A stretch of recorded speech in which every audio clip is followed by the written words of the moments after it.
Jim Cramer, as we watch the stock trade below 37, I'm wondering, too, about the backlash that may exist against this company as you hear, some of the hate, vitriol, whatever you want to call it, from our investment committee members, whether it's Steve Weiss or Josh Brown, who are hating on Robinhood today on what is a momentous occasion. It's not emotional.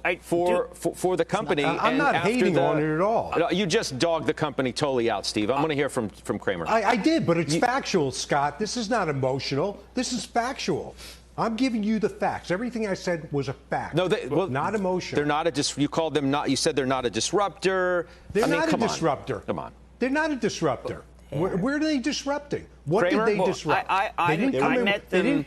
I met Kramer? them 7 years ago, when I was out doing my tours out west, and they had about 500,000 clients. And Vlad Tenev came on Mad Money. He goes, look, I'm going to have millions of clients. This is really simple. I'm going to disrupt the industry. People are going to want to get involved. What do you see? One day I might have 12 million people. And that's going to upend everything. And I was like, listen, what is he talking about? He's a long-haired guy, Stanford. I'm sick of Stanford. Stanford this, Stanford that. They're not his clients. They're not his clients. The 22 million users are the product. They're not his clients. Okay, well, that's Griffin. Fair. That's fair. I don't mean that. You're absolutely right. It's the app. But I just meant that, like, in terms of he had a vision, and you got to hand it to him. I mean, I thought he was crazy that the app could be that good. But it is, Josh, it's a simplified app, and maybe everybody else developed. I mean, I always thought the PayPal could kill him. I thought PayPal could kill him. Jim, have you traded on the app? Jim, have you traded on the app? My stepson does. I can't see what he does because of my relationship. But you haven't. I've traded on it. Well, I mean, Jim, I've traded on the app. No. I'm not saying I'm not allowed to trade. So it's not like I can trade. I mean, I'm not avoiding it. I can't trade. I don't have a broker. I mean, I'm telling you, I'll tell you my experience with it, okay? Yeah. I went to buy Bitcoin on there because no commissions for buying Bitcoin. PayPal, it's like 5%, all the others the same. I wired money, okay? I wired money, call it Wednesday. Morning. The wire didn't get there allegedly till a week later. Any other institution you wired to, it's either that day if you get the early window or definitely next day. I put an order in for Bitcoin. It got executed a week later. Wow. Okay, now, that's it was terrible. great that it did because it bought it at a lower price. That's terrible. I don't see anything magical about this. It's not a better app than any other financial app out there. Well, they're controls. It just came I think that's the back office. I think we all know that they've had problems. They have to grow into that. Look, I'm not going to defend a lot of the things. I mean, there's a controversies page in the Atlantic Equities piece that is just it's devastating if you read it. You would never own the stock. But Judge, I guess what I'm saying is that we may not think that the app disrupted things, but there are a lot of people in this industry who wish they had those 22 million. For sure. What about the issue, Jim, of the payment? Since we're talking about risks, the payment for order flow.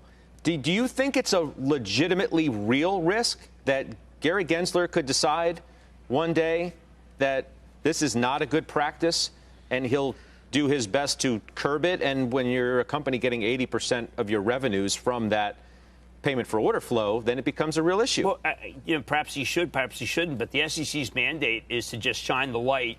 Sunlight is the greatest disinfectant, Justice Brandeis. As long as there's disclosure, the SEC has typically been happy with these practices. And I think that he may demand more disclosure or more thorough disclosure.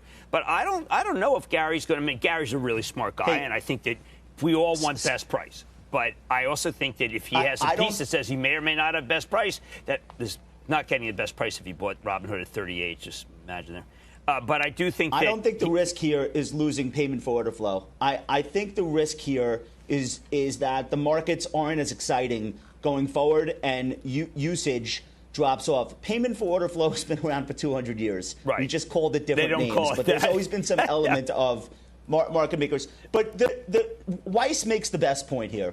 Weiss is saying this is not really a disruptor, and I think that's true because if you think about what were brokerage commissions 2 years ago, you could trade on Schwab, Fidelity, really any platform, E-Trade, for $4.95.